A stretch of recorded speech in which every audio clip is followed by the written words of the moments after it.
Welcome back to Celebrity Radio. It's Alex Belfield talking to some of the country's biggest stars, and we've certainly got one for you today. Ben Faulks is the actor and writer from Cornwall who is best known and loved, if not adored, by hundreds of millions of children around the world via Cbeebies for Mr. Bloom. This Christmas, he will be in Derby for Beauty and the Beast, which is set to be their most shimmering, most outrageously brilliant pantomime ever, and we're delighted to say Ben joins us on the show now. How are you? I am very well, thanks, man. Thanks for asking. What's it like to be you? Because I'm a deeply unattractive man that most people don't particularly like, whereas you are a nice bit of trouser that's adored. That's nice. What? I don't know where. Well, first of all, I don't quite know what you mean. Yeah, we do a lot of work on Cbeebies with the character of Mr. Bloom, and it's a whole lot of fun. But it's equally lovely to get the opportunity to come to Derby to do Panto here this year. I've been to Panto in Derby before, so yeah, I'm really looking forward to it. The synergy is perfect, really, because the ethos of Cbeebies is to educate and entertain kids, educate them without them knowing, make them have lots of shiny things and lots of entertaining things to keep them entertained, and that's exactly what pantomime does, really. Yeah, for sure. I mean, it's a wonderful medium because it basically tackles like a real, all the facets of theatre, really. It's got song, it's got dance, it's got comedy, it's got melodrama, maybe a bit of tragedy. It touches on all those aspects of theatre. And certainly, you know, on the Cbeebies channel, you've got a whole slate of different programmes which deal with numeracy through to I don't know what trains. I mean, it touches on everything. So, and certainly with Panto is sometimes it's for the younger audience, it might be their first experience of being inside a theatre or of seeing a theatrical production. So it's a win-win situation. I don't think Panto's ever been taken more seriously, has it? I saw the Palladium show last year. I've been to Derby. The Nottingham one's wonderful. Birmingham. They put a ton of money into these shows, and it's amazing the effort that goes in for just a few weeks' run. It's incredible. Absolutely. Well, I mean, it's certainly all the people that are involved in Panto do it because they love it, and it's a fantastic, very British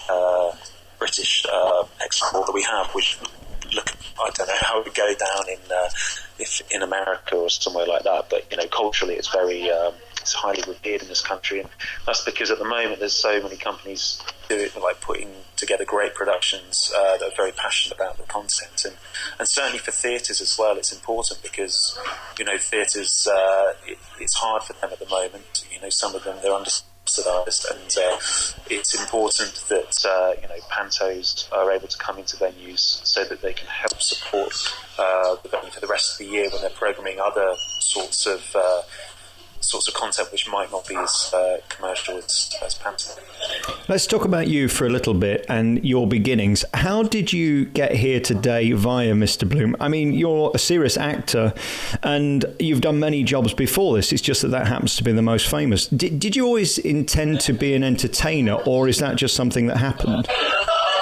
Yeah, so I think it's one of those things when you're young, you get fixated by an idea of what you might like to be when you're older, and mine was just about doing shows. I just wanted to be in people's shows, other people's shows. I wanted to be in my own shows, and it was just all about making content or being in other people's. And so from then it was doing as much drama as I could squeeze in, and then going off to drama college and training, and then once we finished there, we just moved to Manchester and started the process of auditioning both for agents, but at the same time of writing my own material, so that it's just another opportunity to perform and to be involved in the creative process. So it's very much, there's been no masterminding of trying to get into preschool television or into panto. It's just a case of putting your hand up for what's on offer and making your own opportunities as well. So I did a lot of theatre, indoor theatre, and then got some commissions for outdoor theatre, and then it was in 2008 when I had my first child born, we started watching Cbeebies. I saw that there was an avenue for developing one of my theatre shows and developing it for Cbeebies, because there were no programs about gardening or singing, dancing, vegetables. So I thought there might be an in. And so since then, that gave me the opportunity. Luckily, they were interested in Bloom.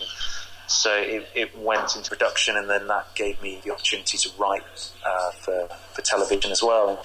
And since then, I've been lucky enough to be able to take on all other sorts of roles, continue to write in different mediums. And now, luckily, I had the opportunity to get commissioned for some picture books. So it's always been about just reacting to what's in front of you, taking chances and opportunities, and just put the legwork in, and hopefully 1 out of 5 things might come off. Well, but for most people that doesn't happen. They never get the big break. You quite humbly at the beginning battered off my compliment about you being a megastar, but let's face it, the power you guys have via these children's characters. I spoke to Justin the other day. I mean, these guys are doing arenas and big theatres, as are you. I mean, if you're a star with the kids and they embrace you and love you, to them you're everything. It's amazing the popularity that you can have via a show like yours. Yeah, well, I think it certainly... It all hinges on one thing, and that's Cbeebies, and I think as a whole, because it's the BBC, and when I looked at where I wanted to pitch my children's show, the first port of call was the BBC, because I grew up with the likes of Oliver Postgate and all of the wonderful content that was put out, and children's is one of the core values of the BBC. It's part of the remit that they have to provide fantastic content for children.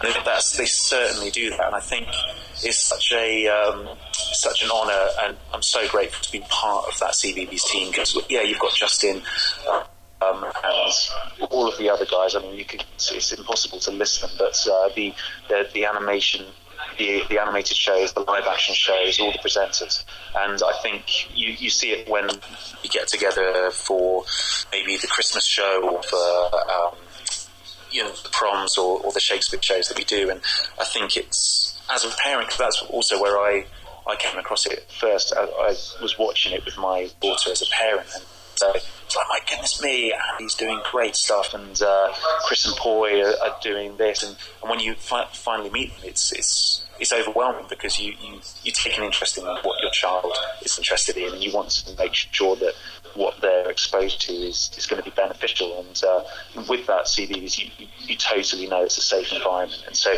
I feel very lucky to be on the other side now, where you're part of that family, and it's certainly, going back to the Oliver Postgate stuff, all of those programs, Bagpuss, Clangers, all of those programs hold a very kind of special place of nostalgia in your heart. And it's brilliant. It's like being a doctor, hairdresser, or funeral guy. They're always going to want to be kids that want to be entertained. So every time you lose one, you're going to gain another at the other end. So it's brilliant as a business plan, isn't it?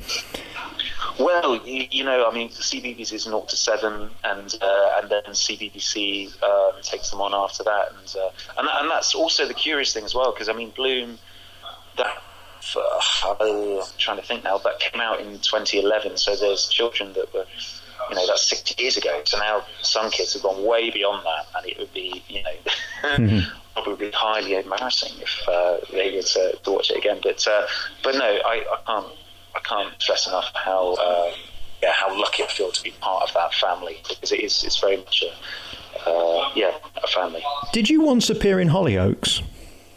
Yeah, so we had a storyline in Hollyoaks a while back now, maybe a few years ago, and that was great, because there was the opportunity to take on a role which it had nothing to do with Cbeebies, but it was a nice storyline, and I think also that because you're seen as Mr. Bloom, or you appear on the preschool channel, it's nice when people give you opportunities to do other stuff, and so I mean, there's still bits and bobs of other theatre or other broadcasts which I'm able to do, and I feel lucky in as much as Mr. Bloom as a character. So when he's on a stage or screen, being Mr. Bloom and saying, "Oh, tiddlers," and stuff like that. It's quite easy. Well, I say it's easy, but I'm able to disassociate myself from that by taking off the costume and the accent. And let's talk about the costume very finally. Whose idea was that? Is it necessary? Is it necessary? We've got to wear something. It's all part of production development. So when we were... It's a clever gimmick. We just went through everything, in terms of the production design for the set, the characters, and we just it was quite an easy process actually with the producer and the director. We just discussed what we thought, and then there were a few. I think at one point he might have had some sort of cravat, ribbon, scarf type affair, which didn't make the cut, and a linen coat. So, I mean, all of these things, they end up in the bin. But yeah, the costume is one of those ones. It's in the summer, it's a bit too warm, and in the winter, there's not quite enough. But it's good, man. It's an iconic look, and you've got to have a gimmick, and you've certainly got one. Yeah. Ben Faulks will be part of the star cast of Beauty and the Beast this Christmas at Derby Live, and just tell us about your part. Are you playing the Beauty or the Beast? Which one? I wish, man. I'd take any. But, Me too. Anything I could take. I'd be Mrs. Potts. Right. I will be playing Idlejack. So I am son to the Dame. Betty Brioche, and so I'll be in the kitchen shirking a duty probably, but yeah, so I'll be playing the fool to the Dame.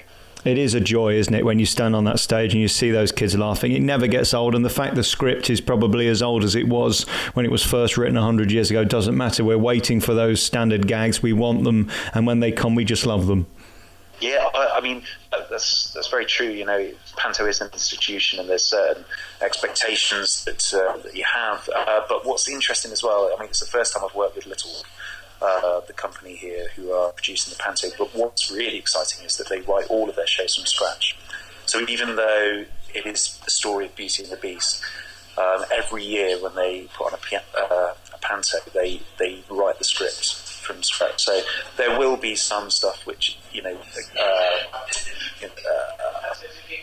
not recycled. Well, basically they'll use format points, but classic gems. Let's call them that. Yeah. And all those format points of slosh scenes or the ghost scene. All of those things they will be in there, but they write from scratch, which is it's a bold move. It's a lot of hard work as well. I'm amazed. I mean, I know some of them go on for weeks on end. It's 2 shows a day, 6 days a week, plus rehearsals. Are you match ready? I've still got some time, thankfully. I don't know when this is going to be going out. But yeah, we've still got a bit of time before we start. So yeah, I will be eating well. I'm going to have my flu jabs, get immunised, plenty of vitamins, Barocca every day. And don't shake the hands of the punters because you'll get a cold. Yes, indeed. Well, we've got to take care of each other, but I've got to say it's lovely because it's a real, like you say, it's a heavy schedule. But once you get into the groove, it's fantastic. And whether it's 4 weeks, 6 weeks, there's always a finite amount of shows, and so you get to the end of it. But it's a lovely process. So, and again, a very fortunate one where you get to wake up in the morning, have your breakfast, go and knock out a couple of shows, and then get to bed and do that rinse and repeat. It's a lot of fun. Beautiful. Thank you so much for your time. You're much love. I'm sure the stage door is also a thrill when those kids look at you with that just undying respect and love which they do. Ben Faulks is one of the big stars of Beauty and the Beast, coming to Derby this Christmas. I look forward to seeing you. Thanks for your time, Ben. Thank you, man. Thank you.